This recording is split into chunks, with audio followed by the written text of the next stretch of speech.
Um, in this video, I would like to show you that being necessarily and logically produce the absolute knowing of itself. I've read the phenomenology of Hegel, and the early parts have always been kind of vague and obscure to me, but I will take an example. Take this pen. I will not reconstruct absolute knowing out of this pen, but I will show you the necessity implied in the question, what is this pen? The logical necessity to reconstruct absolute knowing from this very simple object. And I'm not saying that I can, because as an empirical individual, I am limited. I'm cognitively limited. My culture is limited. My education, my intelligence is limited. So as an individual, I cannot. I will not show you that I will, but that it is necessary from a logical standpoint to reconstruct absolute knowing. So you have this pen. You first notice that it has a shape. It has a touch. It cannot be penetrated. It has a color, and you notice that it has a limit. It is finite. I look at the pen. If I turn my eyes, I see something else. So the pen is not the whole of being.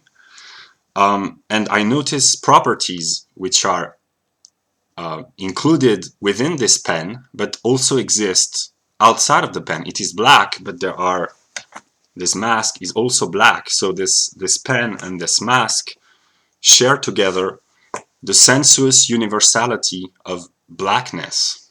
And it is tough, and there are other things which are tough. This table on which it stands is also tough. So this singular pen contains within itself the contradiction of being a singular object which carries within itself universal determinations. And I also notice, here's from the phenomenology of Hegel, that if I stop looking at it, it disappears. But if I do that, I realize that in order for this pen to exist, it has to be perceived. There has to be a consciousness becoming aware of the pen. So does the pen exist independently of my consciousness? I don't know, but I know that whenever I think about it or seize it, I am here to testify that it exists. So I give existence to this pen by becoming aware of it. And I also need to, if I want to know what this is, I have to understand the purpose of a pen. It's not given by the senses. You cannot see the purpose of the pen. You have to intellectually become aware of it. You have to know what it is for, that pens are made for the purpose of writing. And if you say that, you must understand why those who use pens need to write their thoughts, what purpose it serves, and then you have to study human psychology. Men feel the need to share their thoughts with others so that others might recognize the thoughts of one man and as belonging to them. So it's sharing, the idea of sharing knowledge, of reciprocally understanding one another. You would also have to, so the purpose is not seen, it is only cognitively grasped. And you would also have to think about the cause of the pen, the origin, what Aristotle calls the efficient cause. And you are already unconsciously introducing categories. The categories of end purpose is only in your mind. The category of cause or origin, that which brought this pen into being, is only for the mind. You are not watching the pen being fabricated or being made. You have to presuppose by a cognitive act that it has been brought into being. And you will probably notice that it was probably made in China, so you will have to understand, if you are logically coherent. I'm not saying that you should, but if you really wanted to really understand, you would have to think it to its logical conclusion. So you would probably notice that the pen was made in China, and you would have to understand why China is the factory of the world.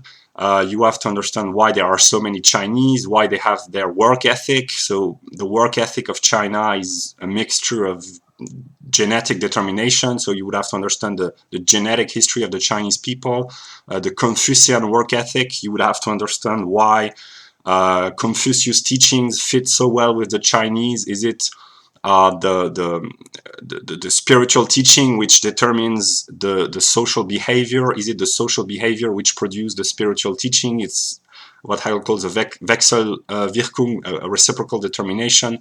You would have to understand the geography, the climate of China to explain the history of China. You would have to understand why European powers brought modernity and technology and mass production and capitalism to China, and why it's not China who brought modernity to Europe. So you would have to understand the history of Europe and China, and you would notice that the Chinese had found relative political stability, which prevented them in a way from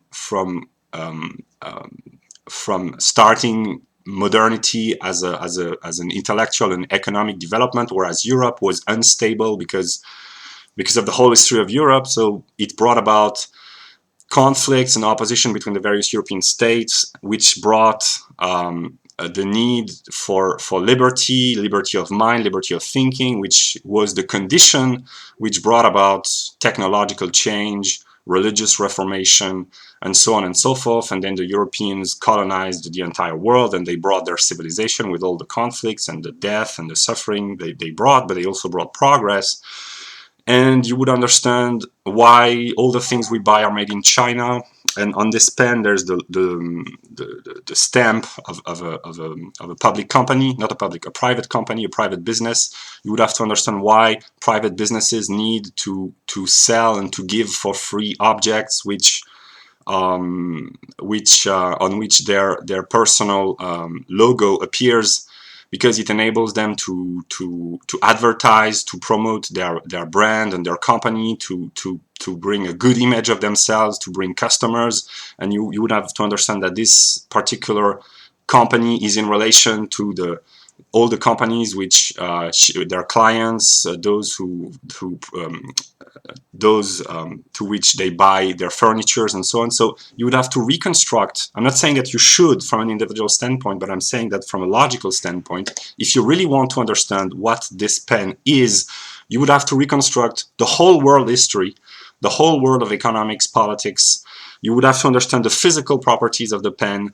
How is it that the chemical structure makes it be the way it is? You'd have to understand the structure of the atoms, the chemical properties, how light is reflected onto the pen. You would have to question the very nature of the universe. How come that there exists a universe in which the perception of a pen is capable by a human eye, how the light is reflected into the eye and make the perception of a pen a conscious experience. And you would also understand that this process of elevating your thoughts from the most singular object to a global understanding of the whole of reality, that this process is the process of God coming to consciousness of itself. And the highest thought that you could have is that this pen is actually an idea in the mind of God. And you would have to understand Hegel's logic to understand how that's even possible. And what I want to express is that absolute knowing, which is mind and being understanding one another as being in unity and in separation, and from being separated being brought back to unity. This is absolute knowing. It is being which knows itself as being. It's the substance becoming an absolute subject. That the necessity, the logical necessity of absolute knowing is contained within any predicate of saying it is. To say that something is, if you really wanted to understand what it is and what it means, you would have to reconstruct absolute knowing.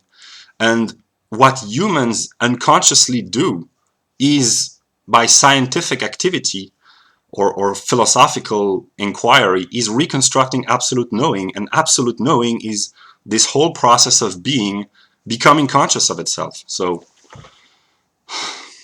that's just my thought for now.